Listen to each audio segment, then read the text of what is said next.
So this is now for question answer session. So if you have any questions regarding any, if you have any queries, you can please ask to our doctors. किसी को कोई भी कुछ पूछना है, you can please ask your doctor sitting in front. Ma'am my query is that कि बहुत बार ऐसा होता है कि जैसे हमको रिफाइंड खाने के लिए तो मना किया गया है, ठीक है, बट कई ऑयल आते हैं जो लिख के आता है कोल्ड प्रेस्ड ग्राउंडनट ऑयल, तो वो क्या रिफाइंड से अलग होता है या वो हेल्दी है? कोल्ड प्रेस्ड एक सेकंड ऑन कर लीजिए माइक यहाँ से. कोल्ड प्रेस्ड ऑयल की प्रोसेसिंग केमिकल से नहीं होती है, वो मशीन के द्वारा निकाले जाते हैं. तो क्योंकि जो वैसे जो कमर्शियल लेवल पे ऑयल बनते हैं उनमें बहुत सारे केमिकल्स डाले जाते हैं. उसको अब देखते हैं कि उनका कलर बड़ा साफ होता है. तो आगे लंबे समय में अगर हम वैसे जो रिफाइंड ऑयल लेते रहेंगे तो क्योंकि उसके अंदर प्रेजर्वेटिव्स या केमिकल्स हो सकते हैं तो वो हमें नुकसान कर सकते हैं. इसीलिए कहा जाता है कि कोल्ड प्रेस या कच्ची घानी का तेल लीजिए जिसके अंदर कोई प्रेजर्वेटिव नहीं है, कोई केमिकल्स नहीं है, प्रोसेसिंग के टाइम उसमें कोई कुछ केमिकल प्रोसेस नहीं हुई है, इसलिए. Thank you. हाँ मैडम, हाँ, मेरी मिसेस का नाम शोभा है, उनके एज 64 है. She was regular yoga teacher plus aerobics teacher okay. और ट्रांसलेशन मेडिटेशन भी टीचर रही है महर्षि महेश योगी ग्रुप में. ओके. उन्हें अभी भी थोड़ा पॉइंट आउट हुआ है कि रोमेटोलॉजी का कुछ प्रॉब्लम आया उनको. Right. आम संधिवात कहते हैं उसको. हाँ, हाँ. तो ये पूछना था कि रेगुलर योगा टीचर को एरोबिक्स टीचर को भी इस टाइप की बीमारी कुछ हो सकती है क्या, और इनकेस हो गई है तो उसका क्योर करने के लिए कोई डाइटिशियन का या कुछ पर्टिकुलरली डाइट का कुछ बता सकते हैं, क्या खाना नहीं चाहिए, रिस्ट्रिक्शंस? देखिए जो हमारी इन्वायरमेंट है इस टाइम पे, जी हाँ. तो ये कहना कि किसी को रोग नहीं होगा ये तो होगा ही नहीं. 40 साल के बाद में अगर कुछ हमारा कुछ ना कुछ प्रॉब्लम आएगी. और आजकल जो है लाइफस्टाइल रिलेटेड डिजीजेस ज़्यादा आ रही हैं जिसमें से एक ये भी है, और ये कई बार हेरिडिटरी भी होती है. तो इसके अंदर तो मेन आपको देखना पड़ेगा, आइडेंटिफाई करना पड़ेगा कि कुछ खाना खाने से ये जो है दर्द ज़्यादा बढ़ जाता है. कुछ लोगों को खट्टी चीज़ें ज़्यादा खाने से हो जाता है, नींबू खाने से हो जाता है, नींबू पानी पीने से हो जाता है. तो ये पर्सन टू पर्सन है. एक फूड डायरी बनाएंगे, उसके अंदर अपनी डाइट लिखिए और उसके बाद देखिए कि कुछ पर्टिकुलर फूड खाने के बाद हो सकता है एग्रावेट हो जाए, तो उस चीज़ को हमें अपनी डाइट में से एक्सक्लूड कर लेना है, निकाल देना है. बट मैडम उसको अभी रेगुलर पेन है, सबसे पहले अपना में या नी जॉइंट्स में अपना BMI को देखना है, बॉडी मास इंडेक्स को देखना है. वो आपके मोबाइल फ़ोन पे इजीली आप कैलकुलेट कर सकते हैं कि अपनी हाइट डाल के अपना वेट डाल के, और उसकी रेंज उसमें क्लियरली लिखी हुई है कि करीब जो है जो हमारी इंडियन पॉपुलेशन का अगर 19 से 30 के बीच में है तो कोई प्रॉब्लम नहीं है.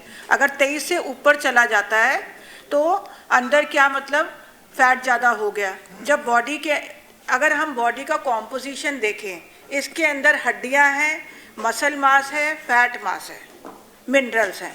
तो अगर फैट मास ज़्यादा होता है बॉडी में तो ऑक्सीडेटिव स्ट्रेस कहते हैं कि उस प्रक्रिया को कहते हैं जिसकी वजह से जोड़ों का दर्द है या आर्टरीज में क्लॉगिंग होनी शुरू हो गई. तो सबसे पहले अपने वेट को नॉर्मल वेट पे लेकर आना है. और हमारी बॉडी के अंदर फैट मास आजकल बॉडी कॉम्पोजिशन एनालिसिस इजीली हो जाता है. तो इसमें हमने देखा है कि जो इंडियन वीमेन का है जनरली 40-50% फैट मास हो जाता है मेनोपॉज के बाद में. और अगर बॉडी का फैट मास ज़्यादा होता है तो ये जो ऑक्सीडेटिव स्ट्रेस ज़्यादा होने के कारण ये जो इन्फ्लेमेटरी डिजीज़ेस हैं ये ज़्यादा होनी शुरू हो जाती हैं. तो हमें अपने बॉडी के अंदर, एक खाना तो अलग है, अंदर कितना बॉडी फैट है इसको भी नियंत्रण में करना है, कंट्रोल में रखना है. अराउंड 25-30 के आसपास है तो कोई दिक्कत नहीं है, लेकिन अगर उसके ऊपर है तो इस तरीके की प्रॉब्लम्स हो सकती है. मैडम उनका एक्चुअली बोन डेंसिटी मास तो ले लिया हमने, कर लिया है. तो आप बिलो दी स्टमक थोड़ा लेस है वहाँ पे हड्डियों में। बॉडी मास इंडेक्स और दूसरा मैंने कहा body composition. Okay. Body composition analysis और मेरी ओपीडी में आ सकते हैं। बॉडी कॉम्पोजिशन एनालिसिस हम एम्स में करते हैं। ओके। तो 2 से 5 ओपीडी होती है हमारी। ओके। 418 न्यू आरए के ओपीडी में 418 रूम नंबर है। ओके, ठीक है। Thank तो you, अगर आप लोग कोई आते हैं तो मैं बिल्कुल आप लोगों का देख के और जो भी उनके हिसाब से डाइट है प्रिस्क्राइब कर देंगे। प्लीज, थैंक यू सो ठीक है? Much. Thank you. Monday to Friday. Okay. Madam ये बॉडी फैट परसेंटेज का कोई फार्मूला है, कैसे चेक करते हैं? ये पैरामीटर्स मेन के लिए अलग हैं, विमेन के लिए अलग हैं। तो जब हम वो करते हैं तो उस टाइम पे पूरी जांच तब आपको अच्छा, उससे हम सेल्फ एनालिसिस हम खुद नहीं कर सकते, वो आप ही की नहीं वो मशीन से ही होता है। वो मशीन से ही हाँ होता है? हाँ जी हाँ जी। अच्छा अच्छा। उसमें 1 मिनट लगता है बस। जैसे वेइंग स्केल पे खड़े होते हैं उसके ऊपर खड़े हो जाना है और पूरा अंदर बॉडी में वाटर कितना है, हाइड्रेशन कितना है, मसल कितनी है, क्योंकि जैसे जैसे एजिंग होती है हमारी उम्र बढ़ती है तो फैट ज़्यादा होना शुरू हो जाता है और मसल कम होने लगती है, जिसकी वजह से चलने फिरने की प्रॉब्लम आ जाती है। तो अगर हमें आइडिया लग जाए कि हमारी मसल कम हो रही है तो हम अपने प्रोटीन को ज़्यादा ध्यान देंगे और एक्सरसाइज को देंगे, क्योंकि सिर्फ प्रोटीन खाना सोल्यूशन नहीं है मसल के लिए। आजकल बच्चे भी खूब प्रोटीन खाते हैं, आप लोग देखते हैं।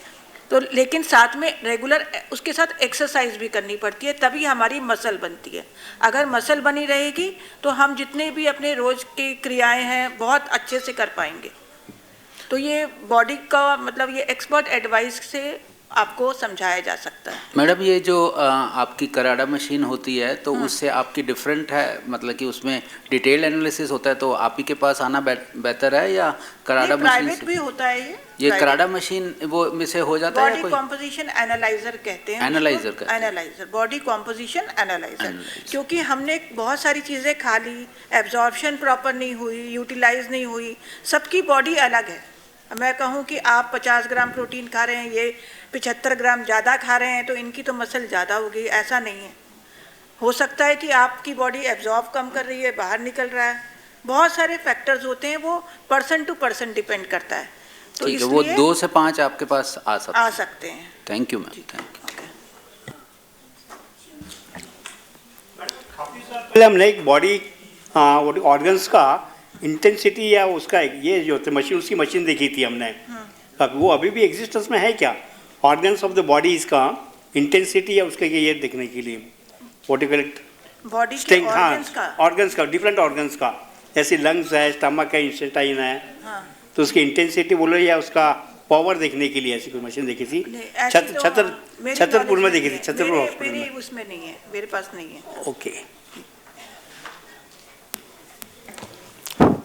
मैम, एक्चुअली मैं आई हैव एन डाउट।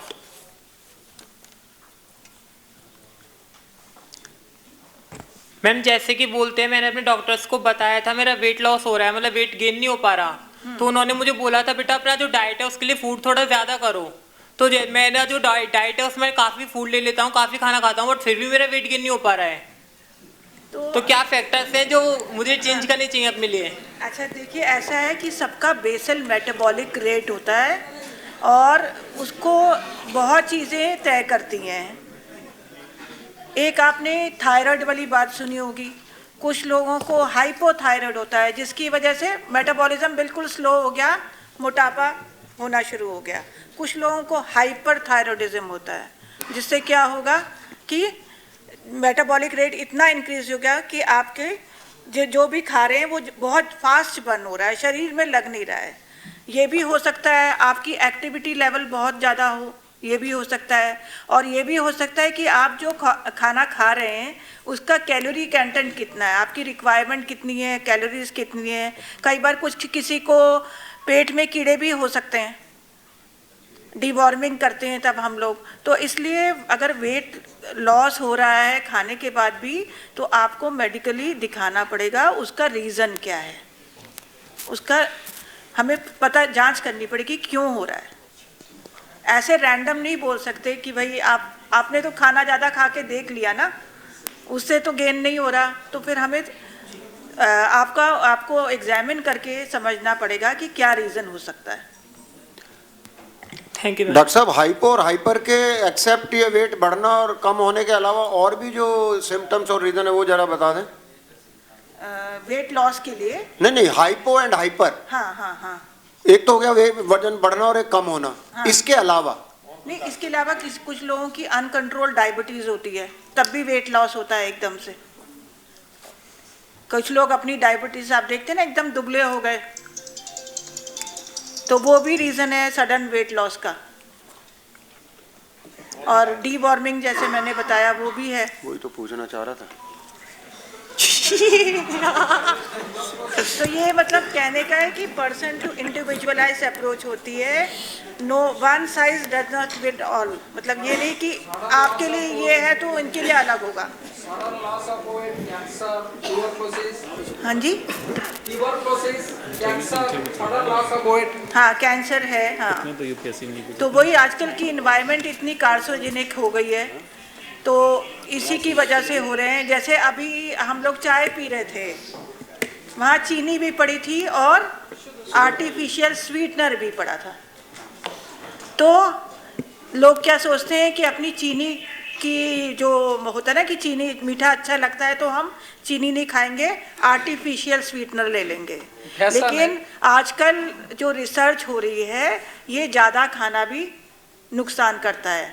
ये भी एक कैंसर का रीज़न हो सकता है, जो लोग दिन में हर चाय में आर्टिफिशियल स्वीटनर डाल के चाय पीते हैं।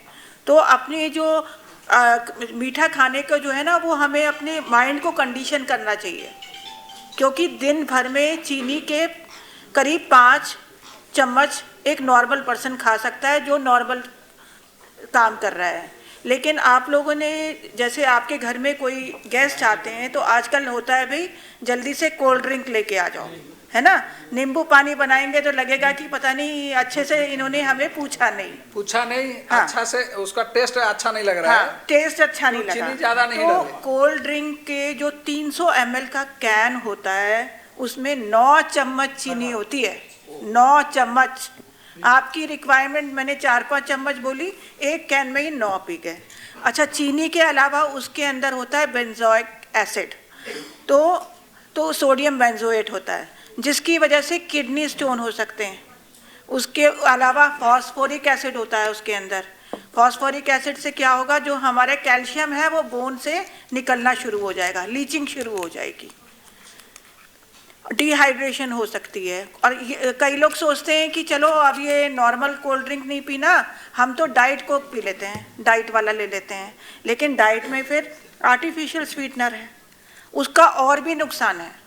उसमें इतनी लिस्ट है प्रेजर्वेटिव्स की कि धीरे धीरे वो जो कैंसर और ऐसी बीमारियां आजकल देख रहे हैं, वो इसलिए बढ़ती जा रही हैं क्योंकि जो हमारी इन्वायरमेंट है वो कार्सिनोजेनिक होती जा रही है। प्लास्टिक की थैलियाँ गवर्नमेंट बहुत कोशिश कर रही है कि ना प्रयोग में किया जाए, लेकिन आजकल फिर भी खाने, जैसे लोग बाहर से खाना लेते हैं, मंगवाते हैं, तो पैकेजिंग में प्लास्टिक की थैलियाँ आती हैं, वो गरम गरम खाना उस पर डलता है, वो भी कैंसर का एक सोर्स है। तो जितना भी हो सके रियल फूड खाना है, प्रकृति के हिसाब से खाना है। जैसे अभी डॉक्टर मनचंदा कह रहे थे कि हम यहाँ रह रहे हैं इंडिया में, अब किसी ने कह दिया कीवी खाओगे तो कोविड के लिए बहुत अच्छा है, तो फिर इतना महंगा कीवी खा रहे हैं सबके सब। लेकिन जो लोकल हमारा अमरूद है, नींबू है, आंवला है, इसको नहीं अवॉइड करते हैं कि इसको समझते हैं ये तो बड़ा सस्ती वाली चीज़ है।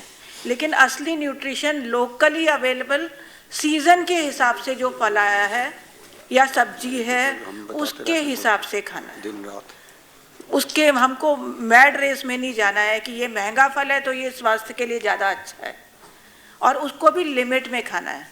अगर आप पूरे दिन में, हम कहते हैं कि 500 ग्राम के करीब आपको फल सब्जियां मिनिमम खानी है, आधा किलो कम से कम हर रोज़ खानी है। तो इसके अंदर 1 से 2 फल होने चाहिए, बाकी 300 ग्राम 400 ग्राम सब्जी।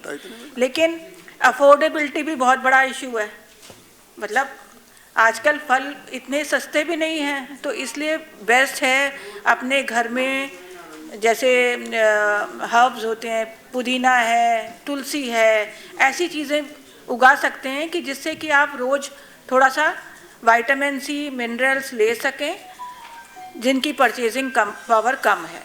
तो इसलिए ये नहीं है कि महंगी चीज़ें खाने से सेहत बनेगी। जो लोकली अवेलेबल हमारे पास चीज़ें हैं उनमें से आप ढूंढिए। एक आंवले के अंदर इतना विटामिन सी है कि पूरे दिन की रिक्वायरमेंट पूरी कर देता है, एक आंवला। लेकिन हम भूलते जा रहे हैं आजकल। पहले हम लोग गुड़ खाते थे, अब चीनी खाते हैं, सब ब्राउन शुगर खरीदते हैं। ब्राउन शुगर ना खरीद के हम सिंपल गुड़ ही खाएंगे तो बहुत अच्छा है, जो देसी गुड़ है। उसमें आयरन भी आएगा, कुछ मिनरल्स भी हैं साथ में। तो अपनी रूट्स में हमें रहना है। हमारी जो इंडियन कल्चर में सब कुछ बहुत अच्छा है। जो हमारे खाने की प्लेट है ये बिल्कुल बैलेंस डाइट है। रोटी होती है, दाल होती है, सब्जी होती है, अचार होता है थोड़ा डाइजेशन के लिए, साथ में दही या छाछ होता है, कंप्लीट मील है। लेकिन बच्चे तो क्या खाना चाहते हैं? पिज़्ज़ा खाना चाहते हैं, बर्गर खाना चाहते हैं, है ना। वो अच्छा खाना उस तरीके से ही, अगर बाहर भी जा रहे हैं तो नान पराठे खाएंगे। आजकल एक और बीमारी है जी, मोमो और चल पड़ी है, वो देखने में ही बुरा लगता है। मोमो के अंदर तो केमिकल्स डालते वो हैं, सबसे बड़ा जहर है। केमिकल्स डाल के उसको बड़ा सॉफ्ट कर देते हैं आटे को, और वो मुंह में तो बहुत स्वाद आता है। वही फिर कैंसर का कारण बन जाएगा आगे जाके। क्योंकि आप नॉर्मली मैदे को गूंथते हैं तो इतना सॉफ्ट नहीं हो सकता, इतना पतला और सॉफ्ट। कुछ ना कुछ केमिकल्स डालने पड़ेंगे उसको सॉफ्टनिंग करने के लिए।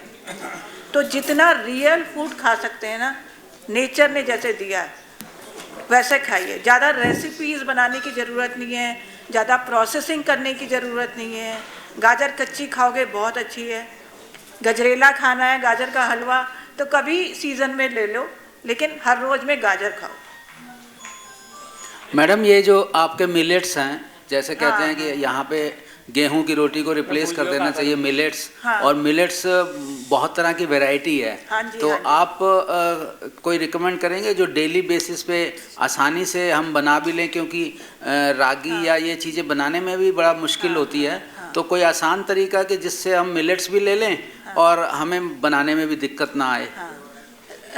दो कैटेगरी में हम मिलेट्स को बांटते हैं। एक है मेजर मिलेट, रागी, ज्वार, बाजरा, और माइनर मिलेट हो गए हमारे प्रोसो करके आता है, फिर बार्नयार्ड मिलेट आता है, सनवा आता है, ऐसे करके। तो मैंने देखा है कि जैसे एक बार्नयार्ड मिलेट है, सना कहते इसको कहते हैं, और नवरात्रों में भी इनका इस्तेमाल करते हैं मिलेट्स का। इसका आप उपमा की तरह बना सकते हैं। छोटे छोटे दाने होते हैं बिल्कुल, जो मैं बार्नयार्ड मिलेट कह रही हूँ। समा, एक समा होती है, एक ये आप बार्नयार्ड मिलेट को देखिएगा, आराम से मिल रहा है। रात को भिगोना है इसको, सुबह उपमा की तरह बना दो बस। जैसे उपमा बनता है ना, प्याज टमाटर जो गाजर है डालना चाहता है, मटर डालो और उसको उपमा की तरह ब्रेकफास्ट में खा लो। क्योंकि रोटी बनाने में कुछ लोगों को प्रॉब्लम होती है, तो मिक्स करके बना सकते हैं आप। मैं अगर बोलूं कि भाई आप बाजरा की रोटी पूरी ले लीजिए, हो सकता है आपको एकदम से डाइजेशन में भी प्रॉब्लम हो, क्योंकि इतनी उम्र से खाया नहीं।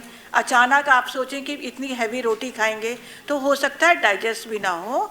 आधा आटा ले लीजिए, आधा मिलेट ले लीजिए, ज्वार बाजरा मौसम के हिसाब से।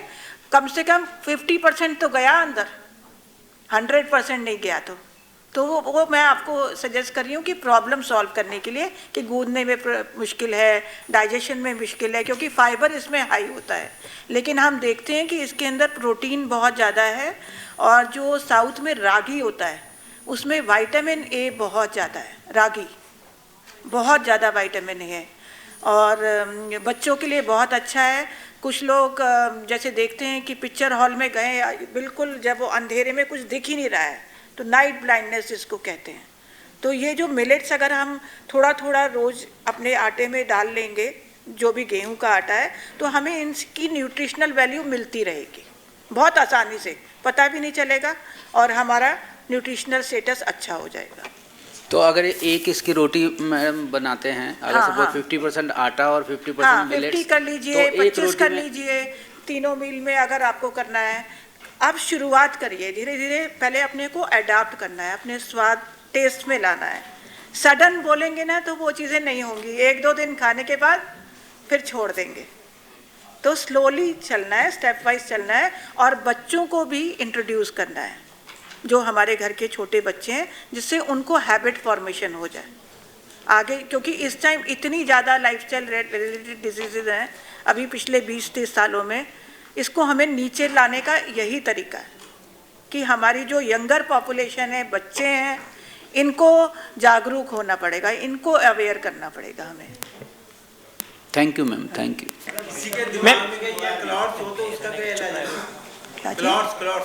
क्लॉट, तो जितने आप नेचुरल फूड खाएंगे उसके अंदर एंटीऑक्सीडेंट्स होते हैं, जो मैंने ऑक्सीडेटिव स्ट्रेस की बात की थी, फ्री रेडिकल्स बॉडी में जो ऐसे सेल बनते हैं कि जो हमारी बॉडी को नुकसान करते हैं, जिसकी वजह से आर्टरी में ब्लॉकेज हो गई, गाउट की वो रियूमेटॉइड आर्थराइटिस हो गया, ऐसी ऐसी चीज़ें, डायबिटीज़ हो गई। तो जितनी हम नेचर से चीज़ें लेंगे, फल लेंगे, अनप्रोसेस्ड फल लेंगे, सब्जियां लेंगे, और एक जो नट्स होते हैं, अब नट्स बहुत महंगे हैं, मैं सबको बोलूं कि नहीं बादाम खाने हैं, काजू खाने हैं, अखरोट खाने हैं, अफोर्डेबिलिटी भी तो इशू है। तो जो तिल होता है उसका तिल का लड्डू खाइए, मूंगफली लीजिए, जो हमारे लोकली, जो पहले खरबूजे के बीज को घर में ही निकालते थे, खरबूजा खाने के बाद में खरबूजे के बीज निकालते थे, आजकल मार्केट में वो उसको हेल्थ फूड के नाम पे बेचते हैं, क्योंकि हमारे घर में भूल गए हैं वो सब चीज़ों को। तो हमें पुराने जो हमारे सिस्टम था उसके ऊपर वापस आना है। खरबूजा घर में आया तो उसके बीज को भी खोल के खाइए। अंकुरित भोजन भी आज मुझे क्लियर नहीं। अंकुरित भोजन barnyard millet, BARNAYARD, barnyard millet. Yes, अच्छा नाम पूछ रहे हैं। BARNYARD। कोदो है या सावा है मैम? कोदो, सावा, आई थिंक उसको सावा बोलेंगे। आप एक बार गूगल करेंगे ना, पूरी लिस्ट आ जाएगी, उसमें हिंदी और इंग्लिश दोनों आ जाएगी। आजकल तो बिल्कुल ऑनलाइन भी मिल रहे हैं और सभी मार्केट्स में मिल रहे हैं, लेकिन एकदम मतलब स्लोली शुरू करना, ये नहीं कि भाई सोच रहे हैं कि 2 दिन में मैजिक बुलेट की तरह काम कर जाएगा। मैडम ये चने का जो आटा है, हाँ, ये चने का आटा, हाँ। मैं चने का आटा क्या ये मोटे अनाज में नहीं आता? छिलके वाले चने जो होते हैं, हाँ, ये मोटे उसमें नहीं आता अनाज में, मिलेट्स में? चने का आटा, हाँ, चने का जो छिलके वाले चना है, हाँ, उसको पिसवा लेते हैं, तो ये मोटे मिलेट्स में नहीं आता क्या? नहीं नहीं नहीं, वो पल्सेस अच्छा, में आता है। तो इसको हम वैसे मिलेट सीरियल का एक रूप है, और वो है उसमें वो दालों में माना जाता है। अच्छा अच्छा अच्छा। वो एक्चुअली क्या होता है कि प्रोटीन होता है, दाल में भी प्रोटीन है और अनाज में भी प्रोटीन है, लेकिन प्रोटीन के अंदर 9 एमिनो एसिड होते हैं जो प्रोटीन के हिस्से हैं। वो सीरियल में लाइसिन करके नहीं होता, और इसमें जो हम दाल खाते हैं उसके अंदर लाइसिन होता है। तो इसलिए कहते हैं दाल और चावल मिला के खाओ कि प्रोटीन की क्वालिटी पूरी ओवरऑल सही हो जाए। खिचड़ी हमारी बहुत फेमस है इंडिया में, तो वो दाल चावल का कॉम्बिनेशन है। तो इसके पीछे लॉजिक यही है कि सीरियल में कुछ प्रोटीन की कमी है जो दाल डालने से उसको पूरा कर देती है। ठीक है मैडम। उसके अंदर मिथायोनिन नहीं होता दाल में, और इसके अंदर मिथायोनिन होता है। 9 में से जो मैं कह रही हूँ ना, तत्व बहुत इंपॉर्टेंट है। तो जब हम दाल और अनाज को मिक्स करके खाते हैं, जैसे अंडे का प्रोटीन कहते हैं कि नंबर 1 क्वालिटी का है, तो अगर हमें अपनी वेजिटेरियन डाइट का प्रोटीन नंबर 1 करना है तो दाल और चावल को मिक्स करके खाओ। ये नहीं कि सिर्फ अनाज खा रहे हैं या सिर्फ दाल खा रहे हैं। मैम एक चीज, ये बाजरा है मैडम, ये बाजरा कहते हैं गर्म होता है। अब दिल्ली का एनवायरनमेंट तो बहुत गर्म है, तो इसको हम सर्दियों में खाएं या इसको गर्मियों में भी हम इसको एवरेज डेली रोटी में मिलेट्स मिला करके खा सकते हैं, आटा बना के मल्टीग्रेन खा सकते हैं इसको? ये डिपेंड करता है आप कितनी क्वांटिटी खा रहे हैं। आप 50 ग्राम से ऊपर अभी नहीं खा पाएंगे, ये तो तय है। रोटी जो खाते हैं उसके एक साथ दिन ही खा लेंगे, लेकिन मल्टीग्रेन हर की रोज रोटी। नहीं खा पाएंगे, क्योंकि ये नया फूड एकदम से इंट्रोड्यूस करेंगे अपने सिस्टम के अंदर। बाकी सीजन के हिसाब से खाएंगे तो ज़्यादा अच्छा है, उसकी तासीर का हिसाब होता है, वो तो बहुत अच्छी बात है। लेकिन ऐसा कुछ हमने पाया नहीं है कि कुछ नुकसान हो रहा हो। मैम एक चीज पूछना था। हाँ, the culprit in wheat is probably gluten, yes. which is causing the problems. Pre green revolution जो अपना खुद के सीड्स थे, ओपन सीड्स जो थे वीट्स के, नहीं, आजकल प्रमोट किया जा रहा है कि क्या बोलते हैं, ग्लूटेन होता है गेहूं के अंदर, जिसके वजह जो हमें नुकसान कर रहा है। ये सबके लिए नुकसान नहीं है। कुछ लोगों को इनबॉर्न एरर होती है मेटाबॉलिज्म की, उन लोगों को पचता नहीं है ये, हम उन लोगों के लिए मना किया जाता है। बाकी नॉर्मल सबके लिए नहीं है ये मना। नहीं, एक चीज अभी जो सुनने में आ रहा है कि प्री ग्रीन रेवोल्यूशन जो हमारा लोकल सीड्स था, उसका जो ग्लूटेन प्रोडक्शन, उसका जो ग्लूटेन कंटेंट था, the present glutens are being modified because of hybridisation. So probably if we can go back to the pre-green revolution, our own open seeds rather than the hybrids available now, is it going to partly solve this problem? नहीं, वो हाँ, वो बिल्कुल, क्योंकि जब हमारी independence हुई around 1947 में, उस टाइम हमारी कंट्री के लिए सबसे ज़्यादा मेजर फोकस ये था कि सबके पेट भरने हैं हमने, इसलिए ग्रीन रेवोल्यूशन हुआ, खूब खेती हुई, पैदावार हुई कि कोई भूखा ना रहे। तो उसके अंदर क्या हुआ कि जैसे आप कह रहे हैं ना कि कुछ ऐसे ही क्वालिटी वो जो वैरायटीज़ आ जाती हैं कि उसमें कुछ है, लेकिन आजकल काफ़ी रिसर्च हो रही है, चीज़ें चल रही हैं, तो उसको बेटर ही किया जा रहा है। Another question is, ma'am, acceptability of millet has got two problems. One is probably the cost. Yes. Right? This हमारे we are from MP, तो हमारे वहाँ पे जो tribals उगाते हैं, कुटकी चावल बोलते हैं, probably that is one sort of small white ones. It is costing around 110 rupees per kilo on spot where it has been produced. Probably because of the less quantity of production. मैं आपका question समझ गई। Yeah. तो So for mass acceptance, you have to increase production. आप मेरी बात सुनिए। हाँ. आप अगर 100 ग्राम गेहूं खाते हैं तो उसका जो पेट भरता है, जो वॉल्यूम होता है, वो 50 ग्राम मिलेट खाने से पूरा हो जाता है। 100 ग्राम अगर आपने गेहूं खा के आपका पेट भरता है तो 50 ग्राम मिलेट खा के पेट भर जाता है, क्योंकि वो मोटा अनाज है, फूलता है पेट में। तो 50 ग्राम आपने, एक तो आपकी कैलोरीज कम हो गई, लेकिन आपको न्यूट्रिशन ज़्यादा मिल गया मिलेट से। तो इसलिए अगर उसका प्राइस डबल है तो ये मत सोचिए कि उसका कोई नुकसान है, उसका फ़ायदा ये है क्योंकि एक तो आप कम खा रहे हैं, हमारी कैलोरीज, सिर्फ कैलोरी कम होती है, बाकी protein, vitamin, iron, phosphorus, phosphate, ये सारी जिंक, ये सारी चीज़ें उसमें ज़्यादा है। चाहे हमने 50 ग्राम खाया, उसकी आधी क्वांटिटी उसको पूरा कर देती है। तो इसलिए जो कॉस्ट वाली बात है ना, तो वो पीछे हो जाती है। नहीं, कॉस्ट में जनरली देखा गया है कि गेहूं महंगा मिलता है बाजरे से ज़्यादा। जब मार्केट में आप जाके देखें, बाजरा जो है सस्ता बिकता है गेहूं से। वो आजकल हमारे जैसे बड़े शहरों में मार्केटिंग, पैकेजिंग, उसको हेल्थ फूड प्रमोट करके प्राइस थोड़े ज़्यादा कर देते हैं, अच्छी पैकेजिंग बना के, एक ऑर्गेनिक टैग लग जाने से ही बस हो गया। लेकिन अभी जो है हमारी जो गवर्नमेंट है बहुत सारे जो कर रही है, फोकस कर रही है कि मतलब ज़्यादा पैदावार हो उसकी।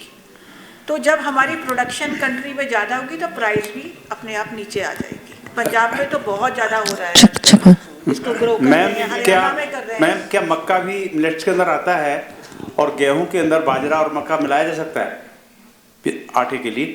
आप मिला सकते हैं, ऐसी कोई बात नहीं है, इसका कोई नुकसान तो है ही नहीं किसी चीज़ का, आपके टेस्ट के ऊपर है। So thank you so much. I know you have so many questions. बहुत सारे questions हैं आपके। पुणे से आया है, पुणे की यंगस्टर जो एम्प्लॉई है उनमें एक फैशन हो चुका है, रिक्वायरमेंट भी है कि गेहूं की रोटी वो अपने ऑफिस में लेके जाते हैं। तो लॉन्ग टर्म के लिए उनका सॉफ्टनेस करने के लिए वो गेहूं के आटे में सोयाबीन का आटा भी मिलाता है, so that softness retain for longer time. तो वो सेम चीज़ हम बाजरा या जो ये मिलेट्स है मिलेट्स में सोयाबीन का आटा मिला सकते हैं क्या? कर Softness सकते हैं, return हो कर जाएगा? सकते हैं, सब कुछ कर सकते हैं। कोई इसमें harmless नहीं, harm नहीं है। इंट्रोड्यूस सबको जागरूकता नहीं आई है, देश में तो बहुत पहले से था, हाँ। अवेयरनेस अब आई है, तो इसलिए आप अपने हिट एंड ट्रायल करिए, तो रेसिपी सोयाबीन आटा बनाइए, कैन मिक्स अप हाँ। विद मिलेट्स आटा। लेकिन इंक्लूड करिए, कम से कम एक मील होना चाहिए पूरे दिन में, चाहे ब्रेकफास्ट, चाहे लंच, चाहे इवनिंग स्नैक, चाहे डिनर, मिलेट का एक मील जरूर ट्राई करिए आप, मतलब हैबिट फॉर्मेशन करिए। Thank you so much. Please, can we have applauses everyone for them? Please, everyone.